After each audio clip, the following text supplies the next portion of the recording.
अभिनंदन कर ये साफ कर दिया कि सांसद का एसएमआई को गाली से नवाजना एक सही कदम था। अब पूरा समाज बहादुर है तो उपेंद्र क्या कायर निकल जाएंगे क्या? बहादुरी रामनरेश रावत भी दिखाए हैं, बहादुरी प्रियंका रावत भी दिखाती हैं। यहां तो हर पासी बहादुर है।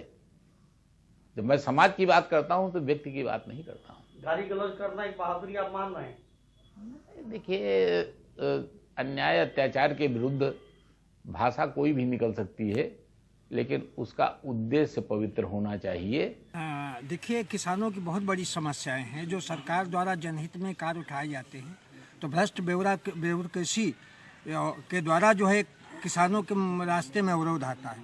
तो जब हमें माननीय अपने सांसद जी के द्वारा मालूम हुआ उनके विषय में कि उन्होंने भ्रष्ट नौकरशाही पर जो है बेलगाम जो हो गई है उस पर लगाम लगाने के लिए उन्होंने जो उपाय किए, तो हम लोगों ने बड़ी खुशी हुई और इसीलिए हम लोग उनका अभिनंदन करने आए हैं। में हम मुहिम क्या है, तो मेरी एक कार्यशैली है कि भ्रष्टाचार के खिलाफ तो हम हमेशा अपनी आवाज़ उठाते हैं, भ्रष्टाचार को ख़त्म करने का प्रयास भी करते हैं। क्योंकि हम इससे कोसों दूर रहते हैं और पूरा दूर रहने का मैंने संकल्प भी लिया है। मैं कभी मतलब भ्रष्टाचार के नज़दीक न तो जाऊंगा, ना भ्रष्टाचार अपनी जानकारी में होने दूंगा। ज्यादा जानकारी के साथ हमारे संवाददाता हरिराम शुक्ला जुड़ चुके हैं। हरिराम, अब भी ये जस्टिफाई करने की कोशिश तो की जा रही कि जो गाली गलौज की वो सही किया गया, हालांकि मकसद का जिक्र किया जा रहा है। देखिए आयुष, जिस तरीके से आज किसान जाकर के सांसद के यहाँ सम्मान करते हैं, उससे तो ये साफ हो जा रहा है कि सांसद ने जो कहा, जो किया वो सही किया है। तो ये किसानों का हित हुआ है सांसद के इस कदम से। तो ये मान ले रहे हैं कि यहाँ जो है एक सांसद का जो गाली गलौज की सब कुछ किया, उससे किसानों के कामों में सुधार हुआ है, काम हो रहे हैं। तो इससे किसान उनको अभिनंदन करने के लिए आए थे और उनका अभिनंदन किया है। आयुष, लेकिन हरिराम, सवाल वही है कि जिस भाषा का इस्तेमाल उन्होंने किया, एक जनप्रतिनिधि होने के नाते 15 लाख 20 लाख की आबादी का वो नेतृत्व देश की संसद में करते हैं, लॉ मेकर हैं, और ऐसे में क्या इस शब्दों के इस्तेमाल से वो बच सकते थे? अगर उनको सबक ही सिखाना था तो कड़े शब्दों में फटकार सकते थे, लेकिन बजाय इसके उन्होंने गाली वाले शब्दों का इस्तेमाल किया।